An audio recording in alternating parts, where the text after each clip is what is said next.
الله الحمد لله نحمده ونستعينه ونستغفره ونؤمن به ونتوكل عليه ونعوذ بالله من شرور أنفسنا ومن سيئات أعمالنا من يهدي الله فلا مضل له ومن يضلل فلا هادي له ونشهد أن لا إله إلا الله ونشهد أن محمدا عبده ورسوله أما بعد فقد قال النبي صلى الله تعالى عليه وسلم إن العلماء ورثة الأنبياء وإن الأنبياء لم يورثوا دينارا ولا درهما وإنما ورثوا العلم فمن أخذه أخذ بحظ وافر كما قال عليه الصلاة والسلام.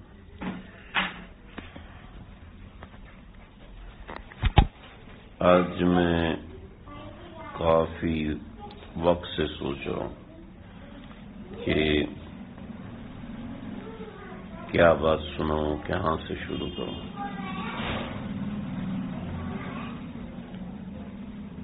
پچھلی مرتبہ موسم خراب ہو گیا اچانک سے، اور دو موضوعات بہت ضروری اور بہت اہم تھے،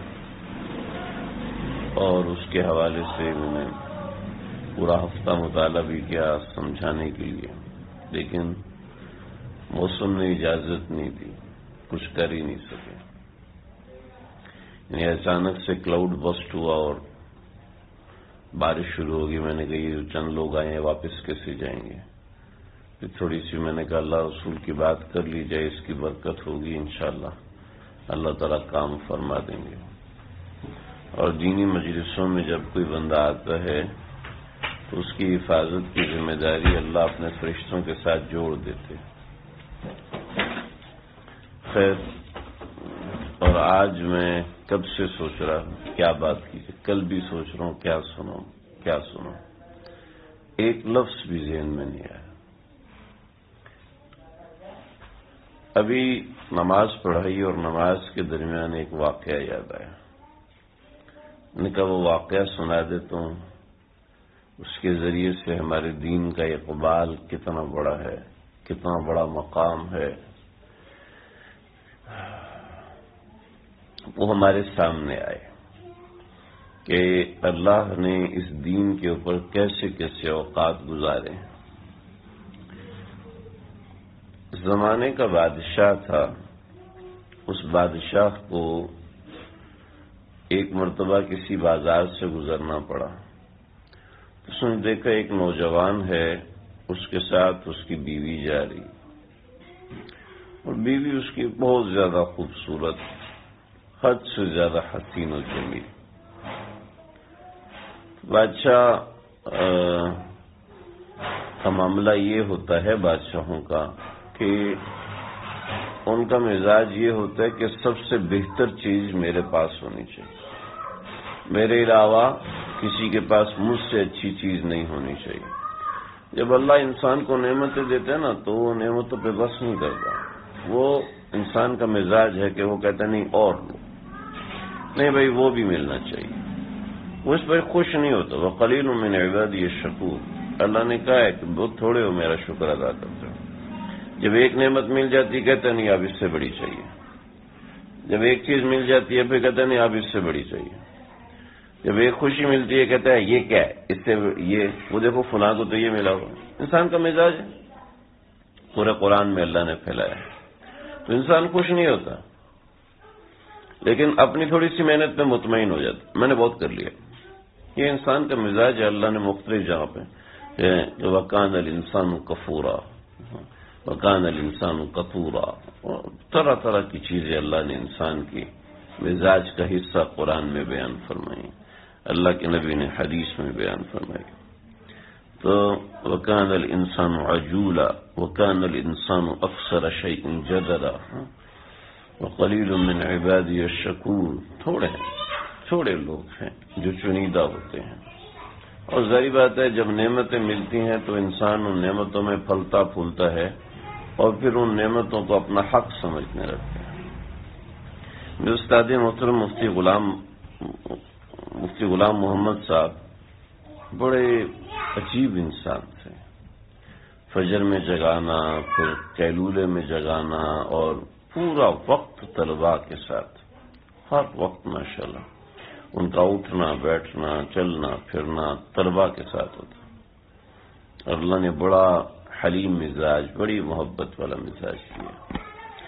حضرت فرمانے لگے کہ آج تم ہمارے بچے ہو، سردی لگتی ہے تو پہننے کے لیے سویٹر نہیں ہوتا، سر ٹھنڈا ہو جاتا ہے سر پہ اوڑھنے کے لیے گرم ٹوپی نہیں ہوتی، رومال اوڑھ کے پرانے کپڑے سر پہ اوڑھ کے گزارا کرتے ہو، کانوں کو ٹھنڈ لگ رہی ہوتی ہے، نیچے فرش ٹھنڈا ہو رہا ہوتا ہے، پہننے کے لیے موزے نہیں ہوتے. لیکن کل تمہیں اللہ تعالیٰ بہت نعمتیں دیں گے، کیونکہ جو محنت کرتا ہے اس کو پھل ملتا ہے. جو محنت کرتا ہے پھل ملتا ہے، ضرور ملتا ہے. جو کام چوری کرتا ہے اس کو انجام سہنا پڑتا ہے. یہ دنیا کی ریت ہے، اس دنیا کا رواج ہے، ہو کے رہتا ہے. تو آج تم محنت کر رہے ہو نا، کل اس کا پھل تمہیں ملے گا.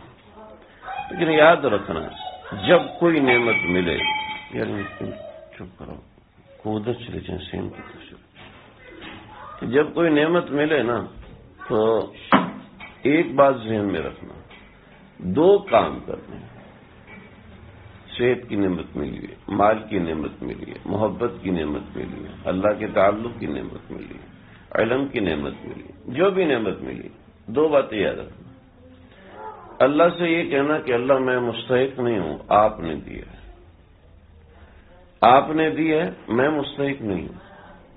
ایک بات ہے، کبھی اس نعمت کی وجہ سے تکبر نہیں آئے گا. اور دوسرا، اللہ سے کہنا اللہ آپ کا شکر ہے. بہت سمپل سی بات.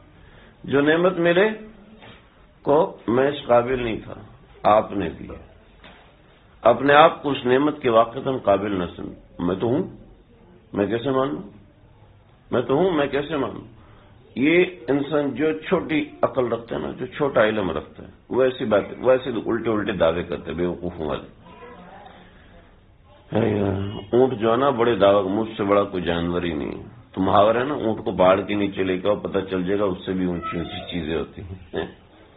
تو جب انسان تھوڑا سا اونچا ہوتا ہے وہ سمجھتا ہے کہ مجھ سے اونچا کوئی ہے ہی نہیں. اللہ نے اس کا علاج فرمایا، انک لن تخرق الارض،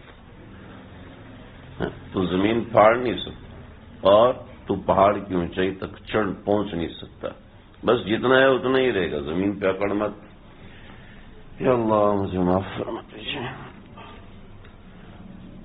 تو بات کرتے ہوتے وہاں نکل گئی. تو بادشاہ نے دیکھا، انسان کا مزاج نہیں ایک چیز کے اوپر بس کرنے والا. تو بادشاہ نے دیکھا کہ بھئی یہ معاملہ ہے. تو وہ دربار میں آیا اور لوگوں کو اکٹھا کیا. بھائی دیکھو، جو جتنا بڑا ہوتا ہے اس کا حق بھی اتنا بڑا ہوتا ہے. جی.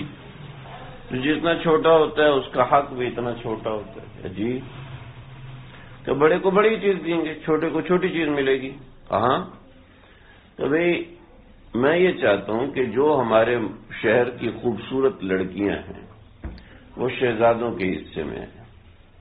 خوبصورتی میں یہ اور چیزیں اور وہ چیزیں، وہ کچھ لگا کے لاحقے اور سابقے لگا کے یہ چیزیں شہزادوں کے پاس آنی چاہیے. شہزادوں کا مطلب ہے میرے پاس آنی چاہیے. اور اس کے علاوہ جن پہ ہماری نظر نہیں جائے گی وہ لوگ رکھیں.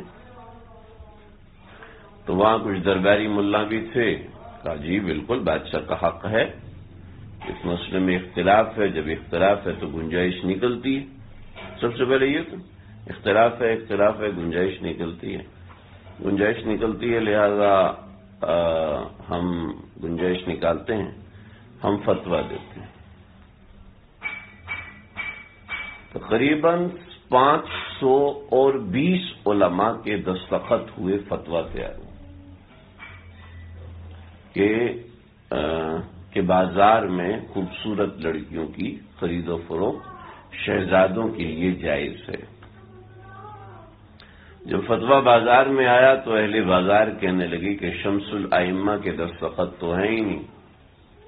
جب شمس الائمہ کا دستخط نہیں ہے تو ہم یہ خرید و فروخت کی اجازت نہیں دیں گے. بازار کے اصول ہوتے ہیں. تو ہم اس کی نہ دکان بنائیں گے، نہ یہ نہ وہ نہ. ظاہر بات ہے تجار جس چیز کے خلاف کھڑے ہو جائیں، بزنس مین کھڑے ہو جائیں تو ہل نہیں سکتا. حکومتیں ہل جاتی ہیں. تب بہت اچھا بلایا شمس الائمہ سرخسی. تو شمس الائمہ سرخسی نے اس کے اوپر آیت لکھی کہ وَإِذْ نَجَّيْنَاكُمْ مِنْ آلِ فِرْعَوْنَ يَصُومُونَكُمْ سُوءَ الْعَذَابِ يُذَبِّحُونَ أَبْنَاءَكُمْ وَيَسْتَحْيُونَ نِسَاءَكُمْ وَفِي ذَلِكُمْ بَلَاءٌ مِّن رَّبِّكُمْ عَظِيمٌ. آیت لکھی واجب شمس الائمہ سرخسی. اس کے نیچے حدیث کا حوالہ لکھا کہ مومن کا کوئی عضو بیچنا خریدنا جائز نہیں. اور اس کے نیچے مسئلہ لکھا اور حکایت بیان فرمائی. اور وہ مسئلہ پورا لکھنے کے بعد لکھا کہ یہ جو فتویٰ ہے جس کے اوپر 520 علماء کے دستخط ہیں بالکل غلط ہے، صریح نصوص قرآنیہ کے خلاف ہے، صریح حدیث کے خلاف ہے. کسی آزاد انسان کی خرید و فروخت قطعی حرام ہے. یہ بے فتویٰ دیا تو بادشاہ نے کہا اچھا ہمارے سامنے زبان چلاتا ہے، چلو دیکھ لیتے ہیں. تو فارسی میں لکھا قید چاہ. ان کو چاہ کہتے ہیں کنویں کو، اور قید کہتے ہیں جیل کو. تو قید چاہ نے کنویں میں قید کر دیا کہ اب آپ کنویں سے باہر نہیں نکل سکتے. ظاہر بات ہے کنویں پہ کون آ کے مسئلے پوچھے گا؟ مولویوں کو تو ویسے کوئی نہیں پوچھتا نا. ہمارے زمانے میں تو یہ ہوتا نا. تو اب کون جا کے پوچھے گا؟ اب کیا کریں؟ تو شاگرد آتے امام سرخسی شمس الائمہ کے پاس، اور جناب اوپر سے ڈول کے اندر کھانا ڈال کے نیچے بھیجتے. فرمانے تو جب کھانا بھیجا تو کہنے لگا کاغذ قلم کدھر ہے؟ کہا آپ کیا کریں گے؟ کہا امام محمد کی مبسوط کی شرح لکھنا میرے ذمہ ہے، لہذا یہاں پر تو کوئی کام نہیں ہے، لہذا میں وہ شرح لکھوں. چنانچہ نیچے شاگرد کاغذوں کا پلندہ بھیجتا، وہ نیچے بیٹھ کے لکھتے، اور شام کو آتا کھانا کھانے کے ساتھ ڈول آتا اور پلندہ آ جاتا. پلندہ آنے کے بعد یہ مبسوط سرخسی 30 جلدوں کی تیار ہو. 30 جلد یہ نیلے رنگ کی کتاب المبسوط ہے. نہیں تفصیل نہیں، وہ تو فتح القدیر امام شوقانی کی ہے. ایک فتح القدیر یہ ہے، ٹھیک ہے، جو ابن الحمام کی ہے، اور ایک فتح القدیر شوقانی کی ہے. ابن الحمام کا قصہ میں بتاتا ہوں، میں پہلے اس کو بتاؤں. تو مبسوط جو ہے، یہ مبسوط حضرت نے کنویں میں بیٹھ کے لکھی تھی، اور حضرت شیخ الاسلام صاحب نے لکھا ہے، اور جتنی فقہ کی کتابیں اس کے بعد آئی ہیں. اس جیسی کتاب قرۂ عرض میں نہ اس سے پہلے آئی تھی اور نہ اس کے بعد آئی. نہ اس سے پہلے آئی اور نہ اس کے بعد آئی.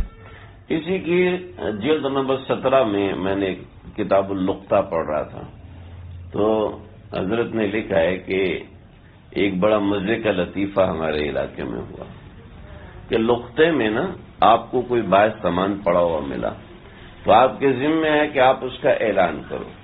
ٹھیک، اور اعلان کرو کہ بھئی یہ کس کا ہے، جس کا ہے اپنی نشانی بتائے اور لے جائے.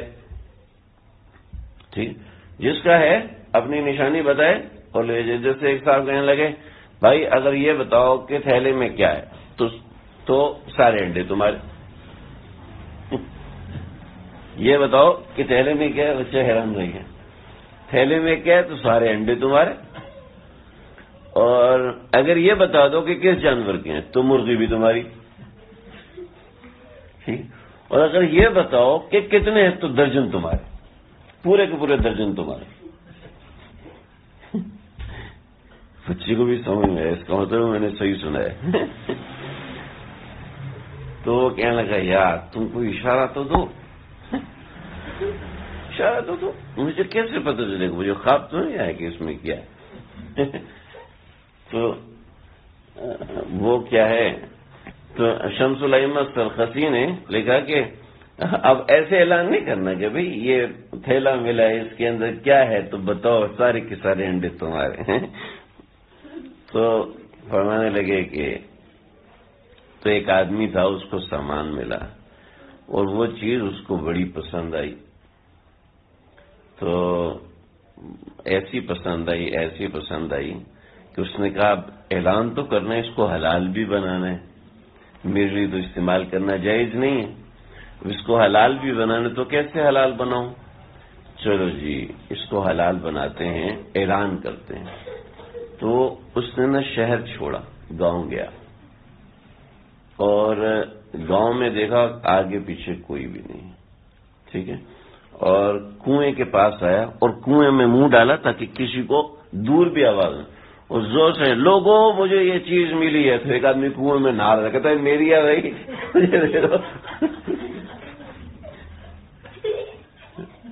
جی اللہ نے ان علماء کو کیا کیا چیزیں عطا فرمائی تھی، عجیب و غریب اللہ رب العزت نے۔ تو ایک مسئلہ شاہی خاندان کو پیش آ گیا کہ جی اس مسئلے کا حل کیا ہے؟ جی اس مسئلے کا حل تو ہم نہیں جانتے، کبھی کوئی تو جانتا ہوگا، پورا شہر بھگایا کسی کو نہیں آتا، کہ ایک بندہ ہے جو اس کا حل جانتا ہے، کہ کون ہے؟ کہ شمس الائمہ امام سرخسی کا کہاں ہے؟ کا کنویں میں قید کیا ہوا اتنے سال پہلے۔ او ہو کنویں کے پاس آئے، حضرت کو باہر نکالا، معافی مانگنے کے بعد پھر حضرت کو لے کر گئے کہ جب انسان کچھ محنت کرتا ہے اس کا صلہ اس کو مل کے رہتا ہے، اس کا صلہ اس کو اللہ کی جانب سے ملتا ہے۔ اور یاد رکھنا صلہ ہمیشہ نیکی کی صورت میں ہوتا ہے، جرم اور گناہ کی صورت میں صلہ نہیں ہوتا ہے، یہ یاد رکھنا۔ امام ابو یوسف رحمۃ اللہ تعالی علیہ، یہ امام ابو حنیفہ رحمۃ اللہ تعالی چھوٹے سے تھے، والد کا انتقال ہو گیا تو والدہ نے دھوبی کے پاس بھیجا کہ جاؤ اور دھوبی سے کپڑے دھونے کا فن سیکھو۔ کپڑا دھونا بھی ایک فن ہوتا ہے نا، ایک فن ہوتا ہے، طریقہ کار ہوتا ہے۔ بھائی ہماری خواتین تو ہفتے میں ایک بار دھوتی ہیں، دھوبی 24 گھنٹے کپڑے ہی دھو رہا ہوتا ہے، تو ذرا میں تو ان کو فن آتا ہے کہ یہ کپڑا 10 منٹ میں دھوتے ہیں، وہ ایک کپڑا 1 منٹ میں دھو کے فارغ ہو جاتا ہے۔ تو پہلے زمانے میں ہمارا ہر شعبہ ہی اللہ کے نام سے معمول تھا۔ حضرت میاں جی نور محمد رحمۃ اللہ علیہ فرماتے تھے کہ ہم جس دھوبی گھاٹ کے کنارے پہ رہتے تھے تو دھوبی کپڑے دھویا کرتے تھے، تو کپڑے دھونے کا طریقہ کار یہ ہوتا تھا کہ دریا کے کنارے ہوز بنایا ہوتا تھا، وہ ہم نے بھی ہوز بنے ہوئے دیکھے ہیں، یعنی جب یہ ٹینکی ٹوٹی اور موٹروں کا زمانہ نہیں تھا اس وقت ہوز ہوتے تھے، اور ہوز ایسے ہوتے تھے جیسے پورا سمجھ لو نہر جاری ہے، ایک چھوٹی سی نہر بنتی تھی، پکی نہر بناتے تھے، اور سمجھ لو وہ 5 فٹ چوڑی ہے تو اس کے اندر 3 فٹ چوڑا ایک ستون بنا دیتے تھے، 3 فٹ چوڑا ایک ستون بنا دیتے تھے، کپڑے پانی میں بھگوتے تھے اور اس کے اوپر جو ان کا صابن صرف جو ہوتا تھا وہ لگاتے تھے، اور پھر کپڑوں کو اٹھا کے نا اس ستون کے اوپر پٹکتے تھے، آپ نے تو دیکھے ہوں گے، تو اس کو کہتے تھے دھوبی گھاٹ۔ تو میاں جی نور محمد جھنجھانوی رحمۃ اللہ علیہ دھوبی گھاٹ پہ بیٹھ کے ذکر کرایا کرتے تھے۔ دھوبی جو تھے وہ کپڑا جب اٹھا کے مارتے تھے تو کہتے اللہ اللہ اللہ، یعنی دھوبی گھاٹ سے بھی اللہ اللہ کی آواز آتی تھی۔ تو ایسے اللہ کا نام ہر چیز سے جڑا تھا۔ امام ابو حنیفہ رحمۃ اللہ علیہ، امام ابو یوسف رحمۃ اللہ تعالی علیہ، انہوں نے دھوبی کے پاس جانا شروع کیا، تو علم کا شوق تھا، تو امام ابو حنیفہ کی مجلس کے پاس سے گزرتے تو قال رسول اللہ صلی اللہ علیہ وسلم پڑھا رہے ہوتے، بات ہو رہی ہوتی تھی دین کی، تو وہاں کھڑے ہو کے سنتے تھے۔ تو ایک مرتبہ امام صاحب نے سوال کیا تو کسی کو جواب، تو انہوں نے کہا مجھے جواب آتا ہے، تو ہاتھ کھڑا کیا تو کہا جی آؤ بتاؤ، تو انہوں نے جواب دیا. امام صاحب نے کہا جواب تو غلط ہے. انہوں نے کہا میرا جواب ٹھیک ہے. امام صاحب نے کہا نہیں غلط ہے. کہا نہیں میرا جواب ٹھیک ہے. کہا بیٹا ثابت کرو. امام صاحب کے سامنے کھڑے ہوئے اور شروع ہو گئے. امام صاحب نے دیکھا کہ بچے میں بات اور جرا کرنے کی طاقت بڑی اچھی ہے، کہ جرا بڑی اچھی کرنا جانتا ہے، یعنی مقابلہ کرنا جانتا ہے. چنانچہ کہا کرتے کیا ہو؟ کہا دھوبی کے پاس جاتا ہوں. کہا میرے پاس کیا کتنے پیسے ملتے؟ کہا 1 درہم ملتا ہے. کہ 1 درہم میرے پاس سے روزانہ لے جائے. تو اب درہم آ رہا ہے لیکن کپڑے میلے. تم دھوبی کے پاس جاتے تمہارے کپڑے تو خود ہی دھل جاتے تھے نا، تمہارے کپڑے کیوں میلے ہوتے ہیں؟ کہا اصل میں دھوبی کے پاس نہیں جاتا، میں امام صاحب کے پاس جاتا ہوں. تو ماں آئی.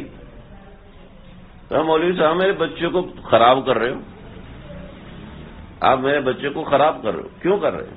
ایک بچہ ہماری مسجد میں آتا ماشاءاللہ، اتنا اچھا بچہ، اس کے مزاج میں نا دین رچا ہوا، عجیب. یعنی یہ محمد تقی اس سے اتنا چھوٹا سا بچہ، اتنا اس سے بھی چھوٹا بچہ تھا، اور ایسی باتیں پوچھتے ہماری ٹیچر نے یہ کیا ہے؟ تو مولوی صاحب یہ کیوں کہا ہماری ٹیچر نے؟ بتا بیٹا اس کے پیچھے نا اللہ کے نبی کی حدیث ہے، تو وہ جو آپ نے کل حدیث سنائی تھی وہ تو اس سے نہیں مل رہی. اتنا چھوٹا سا بچہ، بس حیران یا اللہ. تو ایک دفعہ کیا ہوا کہ وہ کافی دیر تک بیٹھا، اس کی ماں آگی مسجد تک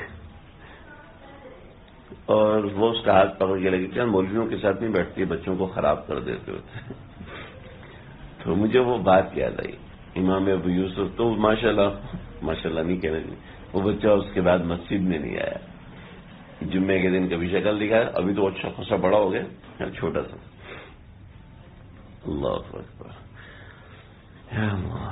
تو امام صاحب کے پاس آئی اور کہا کہ امام صاحب آپ جو سکھا رہے ہیں وہ تو ٹھیک ہے، لیکن بات یہ ہے کہ یہ آپ سے پڑھ لے گا، ابھی تو آپ دے دیں گے، کل کو جب آپ نہیں دیں گے تو اس کو فن تو آتا نہیں ہوگا.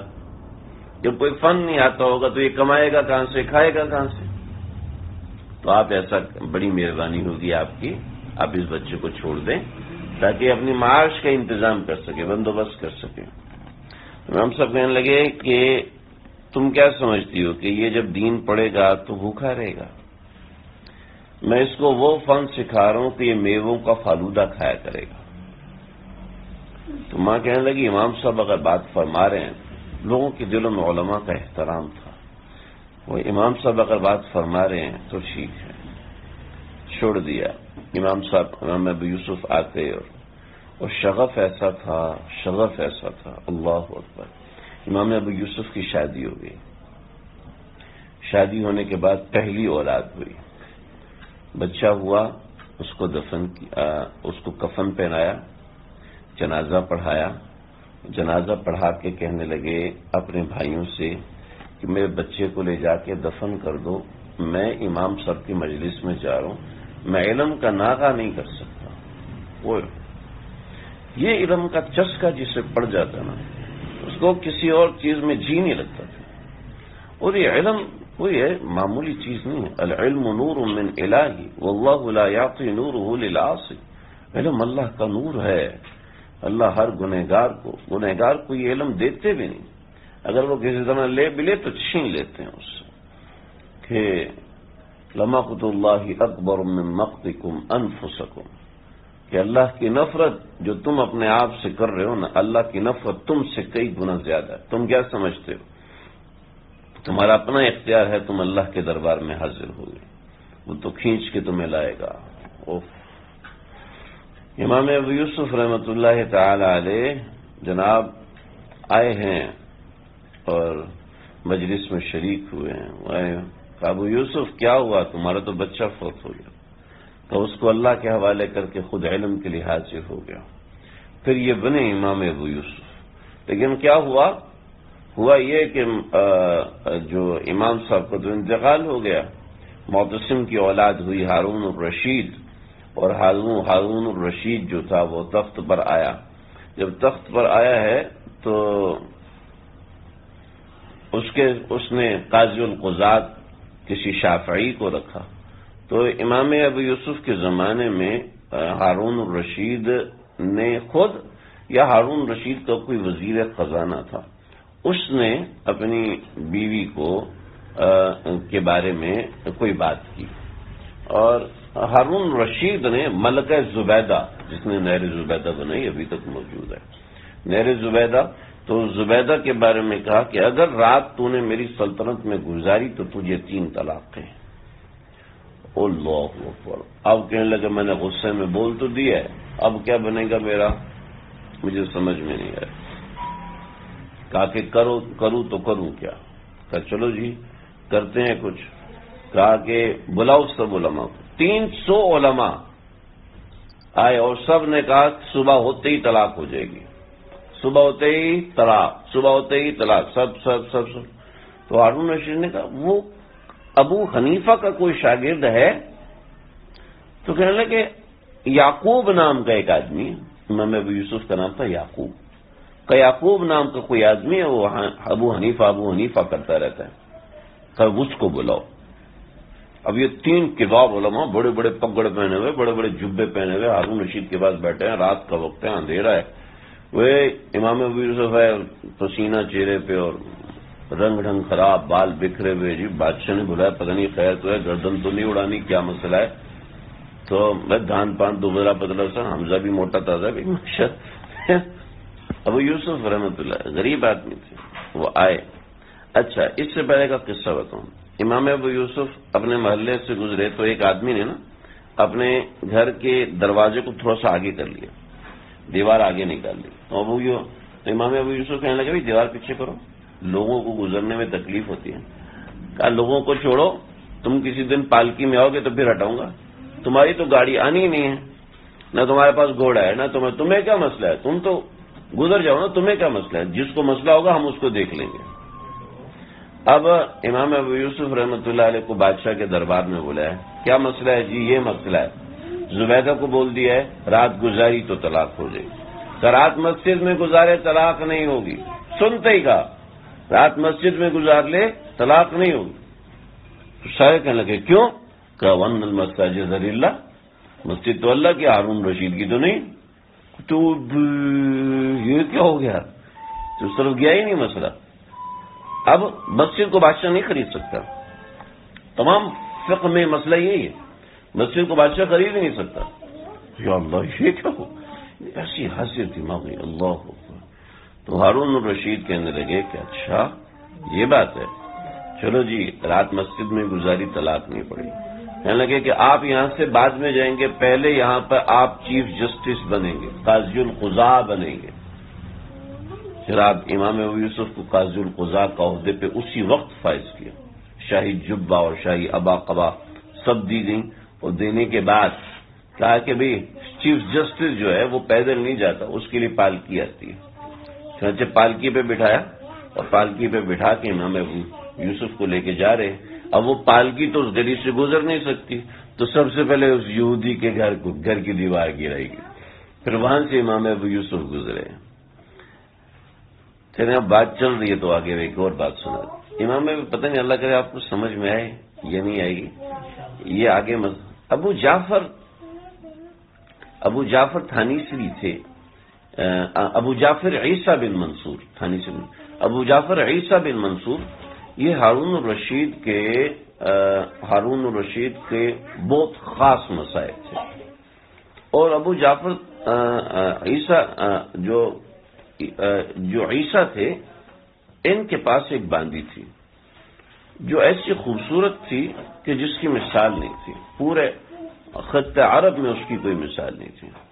اور وہ کہتی تھی کہ دیکھو ابو جعفر عیسیٰ بن منصور، میں نے زندگی بھر تمہارے ساتھ رہنا، تم کہیں ایسا نہ ہو کہ مجھے اپنے پاس سے دور کر۔ اس نے کہا دیکھو اگر میں نے تمہیں چھوڑ دیا، اگر میں نے تمہیں بیچ دیا، یا اگر میں نے تمہیں کسی کو ہدیہ کر دیا، تو میری 4 بیویوں کو طلاق، میرے سارے غلام آزاد، ٹھیک ہے، میرا سارا مال صدقہ، اور سب کچھ ختم، ٹھیک ہے۔ یہ ہوا، اور ادھر سے ہارون الرشید کو پتا چل گیا کہ بھئی یہ اس کے پاس یہ چیز ہے۔ تو ہارون الرشید نے کہا دیکھو اس کو کس نے کوئی دوست ووست کوئی مسئلہ کیا، تو اس نے کہا دیکھو آج رات میں نے اگر اس سے نکاح نہیں کیا نا تو میرے سارے غلام آزاد میں اپنی بادشاہ چھوڑ دوں۔ اب اس کو اس کا نہیں پتا، اس کو اس کا نہیں پتا، یا اللہ اب کیا کریں؟ دونوں پھنس گئے۔ تو اس نے بلایا، ہاں بھائی دیکھو میں نے تو یہ بات کر لی ہے، اب اپنی باندی میں مجھے ہدیہ کرو۔ تو اس نے کہا بھائی میں نے تو اپنی باندی سے یہ شرط لگائی ہوئی ہے، لے بھائی اب کیا ہوگا؟ اب رات تہجد کا وقت ہے، بھگایا امام ابو یوسف کو بلاؤ۔ امام صاحب ڈر کے بادشاہ نے بلایا کہیں گردن وردن نہ اڑانی ہو۔ کبھی مسئلہ کیا ہے؟ کا ایک مسئلے کے بارے میں پوچھنا ہے، کبھی تہجد کا وقت ہے، فجر کے بعد بیٹھ جائیں۔ نہ فجر کے وقت سارا کام گڑبڑ ہو چکا ہوگا، کوئی سے بادشاہ کی قسم ہے ادھر سے اس کی قسم ہے، اب کیا کریں؟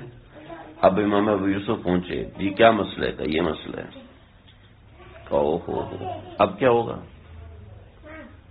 تو کوئی مسئلہ نہیں، تو تم نے قسم کھائی ہے کہ بیچوں گا یا ہدیہ کروں گا، نہ بیچو نہ ہدیہ کرو، آدھی بیچ دو آدھی ہدیہ کر دو، قسم تو پوری کے اوپر ہے، لہذا قسم نافذ نہیں ہوگی۔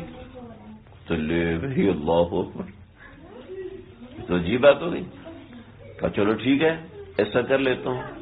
بادشاہ نے کہا کہ اب مسئلہ یہ ہے کہ باندی کو آزاد کیا جائے تو استبراء ضروری ہے، استبراء کا مطلب ایک دفعہ پاکی ہونا ضروری ہے، تو استبراء ضروری ہے، اب استبراء پہ تو رات گزر جائے گی، وہ تو میری قسم نافذ ہو جائے گی۔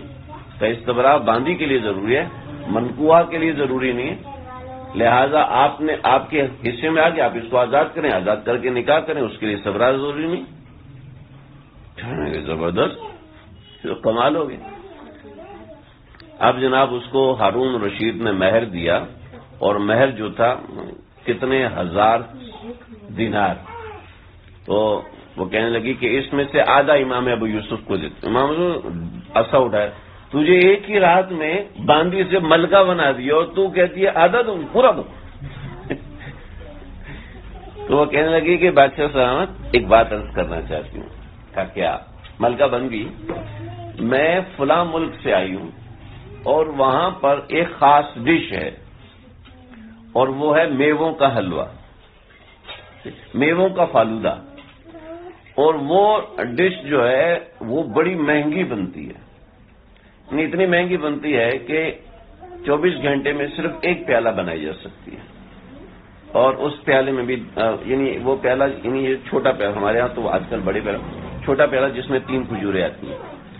تو میرا دل یہ چاہتا ہے کہ میں وہ میووں موتی بنائے جاتے تھے، تو اس میں میوے شامل کافی وقت لگتا ہے، پانی میں بھگو کے رکھتے تھے، کہا وہ میووں کا فالودہ ہے، وہ میرا جی چاہتا ہے کہ میں روزانہ امام ابو یوسف کو پیش کروں گی کہ اس بندے کے علم کی وجہ سے اللہ رب العزت نے مجھے ایسی آزادی عطا فرمائی، اور ایسی آزادی کہ میں مجھے باندی سے ملکہ کی طرف لے کر چلے، کہ مجھے باندی سے ملکہ بنا دیا، ظاہری بات ہے کہ بہت بڑا اعزاز ہے۔ تو امام ابو یوسف فرمانے کے سامنے جب وہ ڈش آئی تو ہارون رشید کہنے لگے کہ یہ ڈش مجھے مہینے میں ایک بار ملتی ہے اور آپ کو یہ روزانہ ملتی ہے۔ تو فرمانے لگے کہ میرے استاد ابو حنیفہ نے سچ کہا تھا، میں اس کو وہ علم پڑھا رہا ہوں کہ جو اس کو میووں کا فالودہ کھلائے گا۔ اللہ اکبر۔ تو علم اللہ رب العزت کی بہت بڑی دولت ہے۔ میں بات کرتے کرتے کہاں سے کہاں چلا گیا۔ ہاں میں واقعہ سنایا تھا یہ امام شمس الائمہ امام سرخسی رحمۃ اللہ تعالی علیہ کا، تو میرے ذہن میں کوئی بات نہیں تھی، تو میں نے کہا چلے یہاں سے کوئی بات سنا دیتا ہوں، اللہ تعالیٰ قبول فرمائے ان ساری باتوں کو۔ تو دوستو اپنی زندگی کے اندر اپنے ساتھ ہم مخلص ہوں، یار اس کو لے کے جاؤ، دودھ کو لے کے جاؤ، اس میں بات ختم کر رہا ہوں۔ اپنی زندگی میں ہم اپنے ساتھ مخلص بنیں، اور اپنے ساتھ اخلاص یہ ہے کہ اپنی آخرت کی تیاری کریں، اور آخرت کی تیاری میں جتنی آخرت کی تیاری ہوگی اتنا آخرت کا یقین ہوگا، جتنا دنیا کی تیاری ہوگی اتنا دنیا کا یقین ہوگا۔ یہ بات یاد رکھیں گے، اللہ یہ بات میرے دل میں اتارے، ہم سب کے دل میں اتارے۔ آخرت کی تیاری کرنے سے آخرت کا یقین بنتا ہے، دنیا کی تیاری کرنے سے دنیا کا یقین بنتا ہے۔ ایک آدمی پورا دن پوری رات کمپیوٹر پہ بیٹھا پیسے کماتا ہے، پہلے دن مائر تو نہیں ہو گیا، محنت کیا، نقصان اٹھایا، پھر فائدہ اٹھایا، پھر نقصان اٹھایا، پھر فائدہ، پھر نقصان، پھر فائدہ، اس کو یقین حاصل ہو گیا کہ اس کاروبار سے مجھے کچھ نہ کچھ ملے گا۔ نوکری پہ جاتا ہے، نوکری پہ جا کے محنت کرتا ہے، پتہ چلتا ہے باس غصے ہیں، ٹینشن میں آ جاتا ہے، یار پتہ نہیں کیا بنے گا، پھر محنت کرتا ہے، کوشش کرتا ہے، وہ باس کا غصہ ختم ہوتا ہے، پھر ادوار آتے ہیں، آہستہ آہستہ اس کا یقین بیٹھ جاتا ہے کہ مجھے اس سے پیسے ملیں گے، ہے نا؟ پہلے دن سے تو یقین نہیں آتا پتہ نہیں کیا کریں گے میرے ساتھ، پہلے دن سے یقین نہیں بیٹھتا۔ ایسے ہماری ایک تصویر کرے ہمارا اللہ پہ یقین بیٹھنا شروع ہو جائے، ایسا نہیں ہوتا۔ اللہ پہ یقین انسان کو بٹھانا پڑتا ہے۔ ہارون رشید کا ایک واقعہ ہے، ان کے زمانے کے ایک بزرگ تھے حضرت بہلول۔ حضرت بہلول جو تھے نا وہ بہت سادہ قسم، سادہ مزاج، سادہ طبیعت انسان، لیکن اللہ نے بڑے علم سے نوازا تھا۔ حضرت بہلول، دیکھو بھائی یہ بات بڑی اہم ہے، اللہ میرے دل میں ہم سب کے دل میں اتارے۔ اگر آج کی نشست میں ہم یہ بات سمجھ لیتے ہیں نا تو یقین کریں زندگی بدل سکتی ہے۔ ہارون رشید نے ایک مرتبہ ان کو بلایا، کہا بہلول آپ کو میں ایک چھڑی دے رہا ہوں، اگر آپ کو آپ سے کوئی زیادہ بیوقوف نظر آئے نا یہ چھڑی اس کو دے دینا۔ تو بہت اچھا۔ بہلول وہ چھڑی لے کے، مذاق اڑانا تھا ایک درجے، بہلول چھڑی لے کے چلے گئے۔ جب بادشاہ کے انتقال کا وقت ہوا تو حضرت بہلول کو بلایا کہ کوئی نصیحت کریں کہ بادشاہ سکرات کے عالم میں جا رہے ہیں۔ تو میں نے اپنی سوسائٹی کے اندر ایک دن عشاء کی نماز پڑھا کے نکل رہا تھا، عشاء کی نماز میری چھٹی کا وقت ہوتا ہے، میں اس وقت کسی کو بلاتا نہیں ہوں، ٹائم نہیں دیتا، تو چھٹی کا وقت تو چھٹی کا وقت ہوتا ہے نا۔ تو واصف بھائی میرے پاس ہیں، فیصل بھائی جلدی ہیں، کیا ہوا؟ کبھی وہ لڑکا حالت نزا میں، میں یہاں پہ آ کے بیان بھی تھا میرا، اس دن میں لیٹ ہو گیا تھا، کافی سارے ساتھی آ گئے، میں گیا اس نوجوان کے پاس، اس کی آنکھیں پھٹی ہوئی باہر نکلی اور منہ سے اس کے پانی بہ رہا، یوں دیکھ رہی ہوں۔ تو کیا عمر ہے کہ جی 23 سال عمر ہے، نوجوان لڑکا، بالکل ٹھیک ٹھاک، خوبصورت، چٹا سفید اور ہلکی ہلکی اس کی داڑھی ہے اور آنکھیں اس کی پھٹی ہوئی ہے۔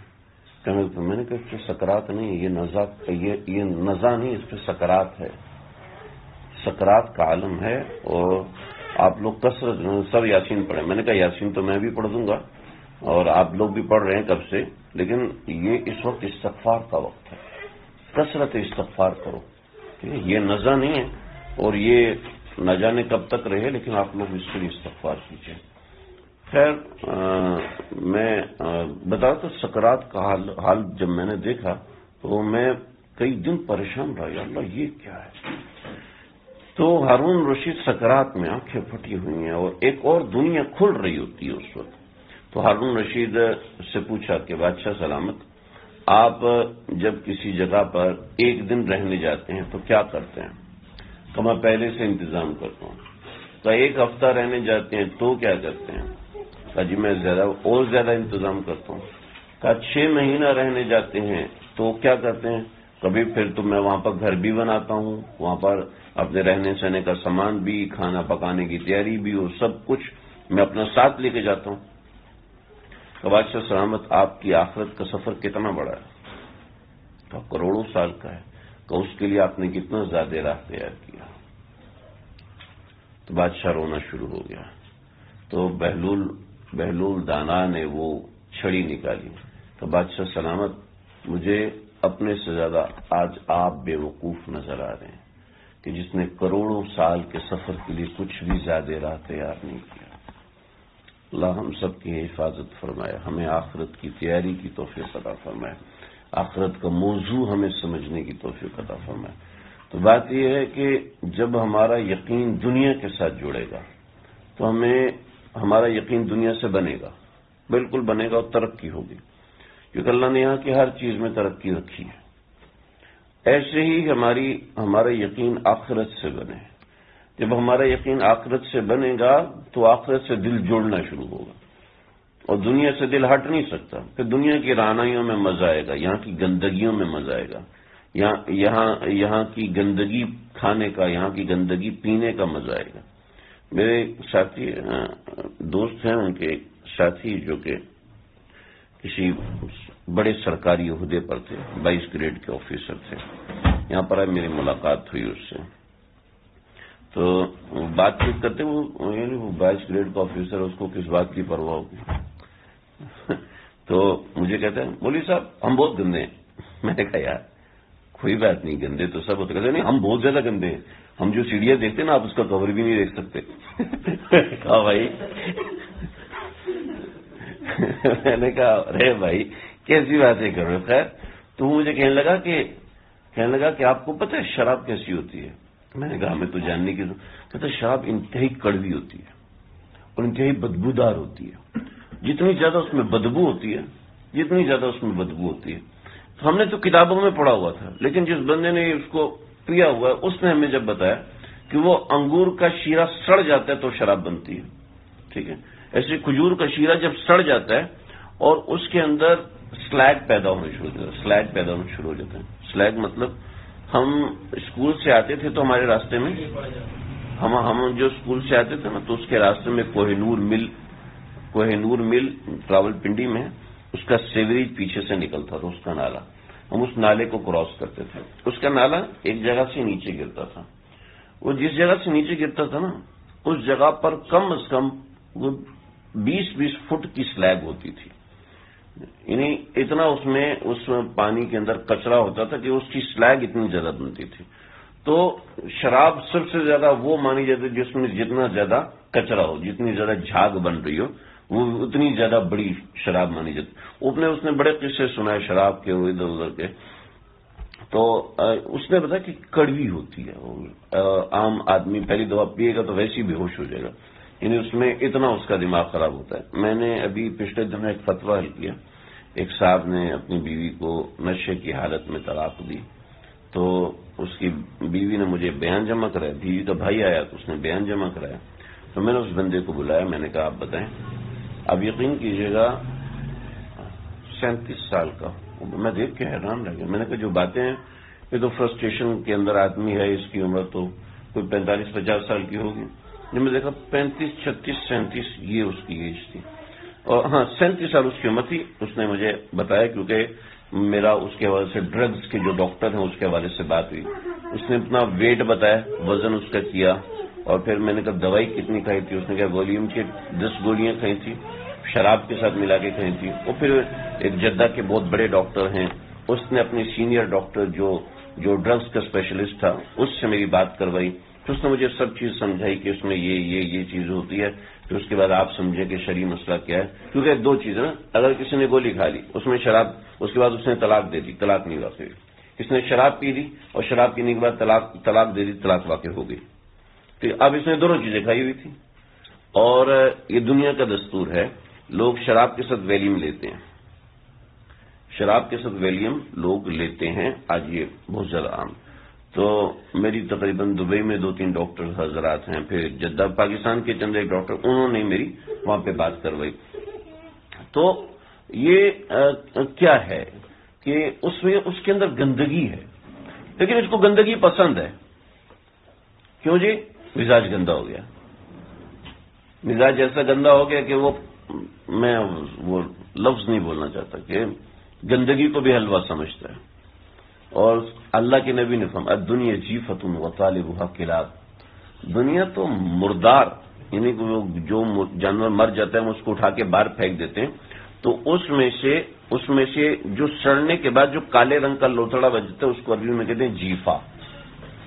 جو گوشت سرخ ہوتا ہے وہ گوشت سرخ ہونے کے بعد اس میں مکھی بیٹھتی ہے, مکھی بیٹھ کے اس کو سیاہ کر دیتی ہے, اس کو کہتے ہیں جیفا. دنیا جیفت وطالبها کلاب. اور ہم اس جیفا کے پیچھے سارے ہم سمیت سب پاگل ہیں کہ دنیا کی خاطر اپنا ایمان بیچتے, دنیا کی لذتوں کی خاطر اپنے ایمان کو داؤ پہ لگایا. کہ تھوڑا سا مزہ, ایک وقتی لذت ہے گانا سننے میں, وقتی لذت ہے فلم دیکھنے میں، وقتی لذت ہے نامحرم سے بات کرنے میں، وقتی لذت ہے آنکھوں کا زنا کرنے میں، وقتی لذت ہے ہاتھوں سے زنا کرنے میں، اور اس کے پیچھے طالب حق کے لاب سب اس کے پیچھے ایک وقتی لذت کی خاطر، وقتی لذت کی خاطر اپنا ایمان اٹھا کے ایک طرف پھینک دینا۔ دوستو یہ کہاں کی سمجھداری ہے؟ تو جب انسان ان وقتی لذتوں پہ آتا ہے تو اس کا یقین دنیا سے بن جاتا ہے، اس دنیا سے اس کا یقین بننا شروع ہو جاتا ہے۔ پھر اس کو طرح طرح کی اشکال ہوتے ہیں، مولوی صاحب تمہیں کیا پتا ہے، مولوی صاحب آپ کو کیا پتا، مولوی صاحب آپ کیا جانو، ٹھیک ہے؟ تو جس طریقے سے ہم نہیں جانتے کوڈنگ کو، ہے جی، ہم موبائل استعمال کرتے ہیں لیکن ہم اس کی کوڈنگ نہیں جانتے، ہے نا؟ سافٹ ویئر ڈیولپرز اس کی کوڈنگ جانتے ہیں، چنانچہ ساری دنیا موبائل لے کے ان کے پاس جاتی ہے، دیکھو اس میں یہ مسئلہ اس کو صحیح کر دو، ہے نا؟ اس کی کوڈنگ کو جانتے ہیں، وہ اس کی کوڈنگ جانتا ہے۔ جو جب انسان اللہ سے تعلق میں آتا ہے نا، وہ دنیا کی کوڈنگ جان لیتا ہے، ٹھیک ہے؟ اور پھر دنیا خود اس کے پیچھے پیچھے آتی ہے، جیسے اللہ کے نبی کا ارشاد کا مفہوم ہے نا، جو دنیا کے پیچھے پاگل ہوتا ہے دنیا آگے آگے بھاگتی ہے، جو دنیا سے منہ پھیر لیتا ہے دنیا اس کے پیچھے پیچھے آتی ہے۔ تو اللہ کا تعلق اس کی کوڈنگ ہے۔ رزاق کون ہے جی؟ رزاق کون ہے؟ رزاق اللہ ہے نا، رزاق اللہ ہے۔ میرے ایک ساتھی بہت بڑے بزنس میں، ان کو خسارہ ہوا اور میں نے ان کو تسلی دی، فیصل بھائی جانتے بھی ہو کتنا نقصان؟ میں نے کہا کتنا؟ کہتے 70 کروڑ۔ تو 70 کروڑ ہوا۔ تو میں نے اس کو کہا چھوڑو یار، بہت بڑا عدد ہے، آپ جیسے کے لیے بھی بہت بڑا عدد ہے، آپ کو بتانے کی بھی ضرورت نہیں تھی۔ جب آپ کہہ رہے ہو بہت بڑا نقصان ہے، میں تو ظاہر بات ہے لاکھ بھی نہیں جانتا، تو آپ کروڑ کی بات کریں۔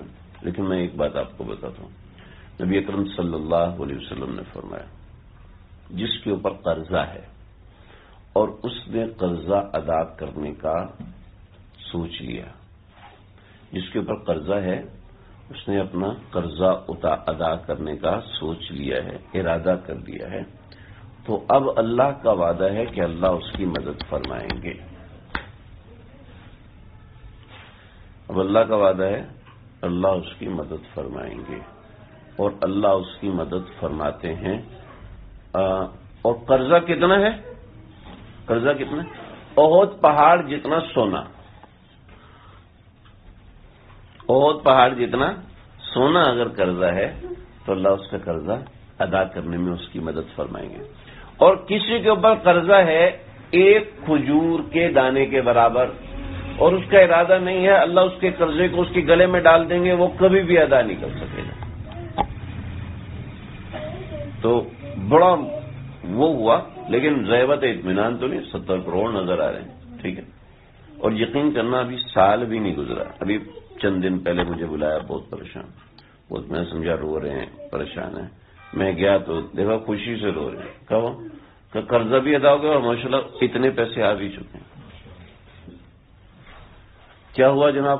یہ چیز بکی، یہ چیز بکی، یہ چیز بکی، اور اب وہ چیز واپس آ رہی ہے، یہ بھی واپس آ رہی ہے، یہ بھی واپس آ رہی ہے، ادھر سے ڈیل مل رہی ہے، ادھر سے ڈیل مل رہی ہے، ادھر سے ڈیل مل رہی ہے، کہاں جاؤں کہاں جاؤں؟